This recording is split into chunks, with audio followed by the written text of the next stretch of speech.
वान के थाप द्वारा लिखा गया पुस्तक Hindi audio super trader book.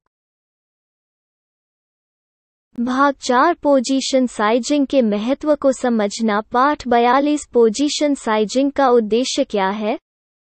Position sizing आपके सिस्टम का वो हिस्सा है जिसका उपयोग आप अपने उद्देश्यों को पूरा करने के लिए करते हैं। आपके पास दुनिया की सबसे अच्छी प्रणाली हो सकती है। उदाहरण के लिए, वो जो 95% समय कमाती है और जिसमें औसत विजेता औसत हारने वाले के आकार का 2 गुना है। लेकिन आप तब भी दिवालिया हो सकते हैं यदि आप किसी एक पर 100% जोखिम उठाते हैं। व्यापार खोना यह एक स्थिति आकार देने की समस्या है। एक प्रणाली का उद्देश्य यह सुनिश्चित करना है कि आप स्थिति के आकार के माध्यम से अपने उद्देश्यों को आसानी से प्राप्त कर सकते हैं। यदि आप आपके सिस्टम द्वारा उत्पादित आर मल्टीपल डिस्ट्रीब्यूशन की प्रत्याशा और मानक विचलन के अनुपात को देखते हैं, तो आप आमतौर पर बता सकते हैं कि पोजीशन साइजिंग का उपयोग करके अपने उद्देश्यों को पूरा करना कितना आसान होगा। तालिका 4-1 एक मोटा दिशानिर्देश प्रदान करती है। एक खराब प्रणाली के साथ आप अपने उद्देश्यों को पूरा करने में सक्षम हो सकते हैं, लेकिन प्रणाली जितनी खराब होगी, आपका काम उतना ही कठिन होगा। हालांकि एक पवित्र कंघी बनाने वाले की रेती प्रणाली के साथ आप पाएंगे कि चरम उद्देश्यों को भी पूरा करना आसान है। बेशक, आपके सिस्टम में एक अन्य महत्वपूर्ण चर है, ट्रेडों की संख्या जो इसे उत्पन्न करता है।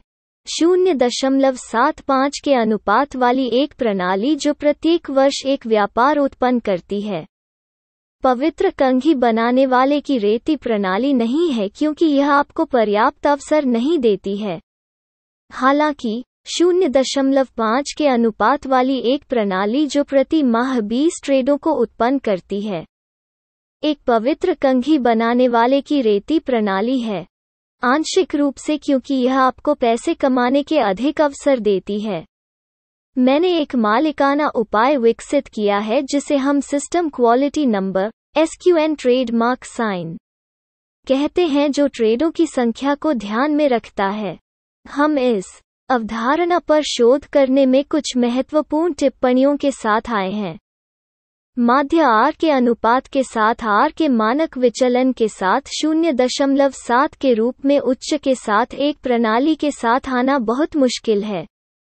उदाहरण के लिए, यदि मैं 0.4 के अनुपात के साथ एक प्रणाली लेता हूं और इसमें 30 आर विजेता जोड़ता हूं, तो शुद्ध परिणाम यह होता है कि आर का मानक विचलन माध्य से अधिक हो जाता है और इसलिए अनुपात में गिरावट आती है। एक पवित्र कंघी बनाने वाले की रेती प्रणाली के लिए आपको बड़ी संख्या में विजेताओं की आवश्यकता होती है और जीत और हार की मात्रा में एक छोटा बदलाव होता है। यदि आप एक प्रणाली को एक निश्चित बाजार प्रकार तक सीमित रखते हैं, तो होली ग्रेल रेंज में कुछ विकसित करना इतना कठिन नहीं है। हालांकि ध्यान रखें कि यह केवल उस बाजार प्रकार, जैसे शांत बेल, के लिए होली ग्रेल रेंज में है।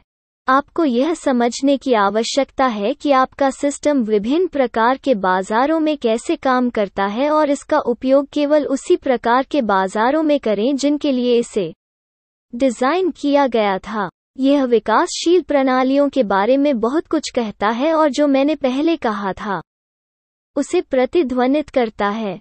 सिस्टम डिजाइन करने में ज्यादातर लोग जो आम गलती करते हैं, वो एक ऐसी प्रणाली को खोजने की कोशिश करना है जो बाजार की सभी स्थितियों में काम करे।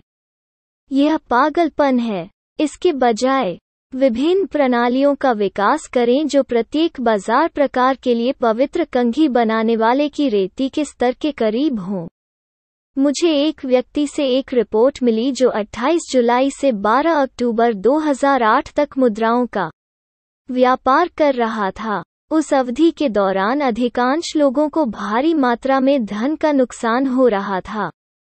उनकी गणना के अनुसार उनके सिस्टम की प्रत्याशा और उसके मानक विचलन के बीच का अनुपात 1.5 था, जिसे मैं पवित्र कंघी बनाने वाले की रेती कह रहा हूं। एक बार जब उन्होंने महसूस किया कि उनकी प्रणाली कितनी अच्छी है, तो उन्होंने आकार को उन स्तरों पर रखना शुरू कर दिया जो केवल एक पवित्र कंघी बनाने वाले की रेती प्रणाली के साथ स्वीकार्य हैं।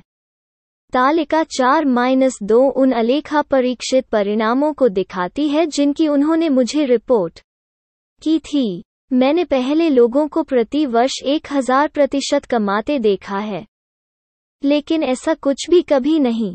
हालांकि मैं यह मानने के लिए तैयार हूं कि यह संभव है यदि उसे एक ऐसी प्रणाली मिल गई है जो 1.53 के आर के मानक विचलन के लिए आर की प्रत्याशा का अनुपात प्रदान करती है, जैसा कि उसने मुझे भेजे गए डेटा से संकेत मिलता है।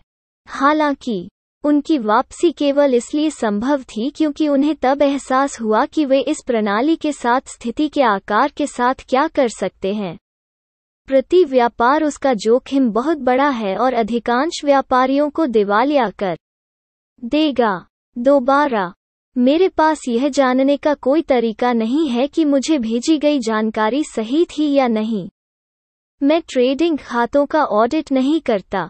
मेरा व्यवसाय व्यापारियों को प्रशिक्षित करना है। यह ईमेल मुझे मेरी सलाह से मिली।